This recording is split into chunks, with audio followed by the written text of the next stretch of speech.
Welcome to my channel, welcome to the another episode. তো আজকে দেখলাম দাগি সিনেমার টিজার, যেটা বাংলাদেশের একটা নতুন ছবি, যেটা জয়েন্ট ভেঞ্চারে এসবিএফ আছে, আলফা আই আছে এবং হচ্ছে এর মুখ্য চরিত্রে অভিনয় করছে আফরান নিশো। সিনেমার টিজারটা আমি যদি বলি এক লাইনে, স্ট্রিক্টলি অ্যাভারেজ। মানে খুব বেশি কিন্তু গ্র্যান্ডিয়ার নেই টিজারটাতে।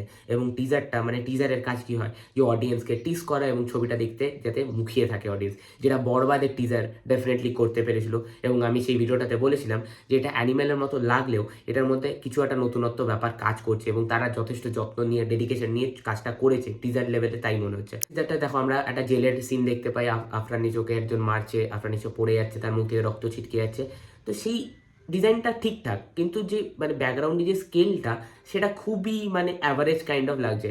মানে এত বড় একটা ছবি ঈদের টাইমে আসছে, বাংলাদেশের একটা ছবি, এবং জয়েন্ট ভেঞ্চারে যখন এসবিএফ এর মতো প্রোডাকশন হাউস কোলাবোরেশনে রয়েছে, তো আমরা ডেফিনেটলি কিছু বেটার এক্সপেক্ট করি। বাট সেই এক্সপেকটেশনটা মিট করতে পারেনি এই টিজারটা, অ্যাটলিস্ট আমার যতটা লেগেছে। ডেফিনেটলি বরবাদের টিজারটা অনেক ভালো ছিল এবং জঙ্গলির টিজারটা আমার এখনো দেখা হয়নি, আমি দেখে সেটা রিভিউ করবো। এই তিনটে ছবি মূলত ঈদে আসছে, তো এখনো পর্যন্ত আমি বরবাদকে ডেফিনেটলি এগিয়ে রাখবো দেখবার জন্য। যদিও আমাদের এখানে তো মুক্তি হয়তো পাবে না সেম ডেতে, নাহলে পেলে ডেফিনেটলি সেই ছবিটাও দেখতাম। এবং বললাম আমার টিজারটা স্ট্রিক্টলি অ্যাভারেজ লেগেছে। এবং তোমরা যদি দেখে থাকো, তোমাদের কেমন লেগেছে কমেন্টে জানাও।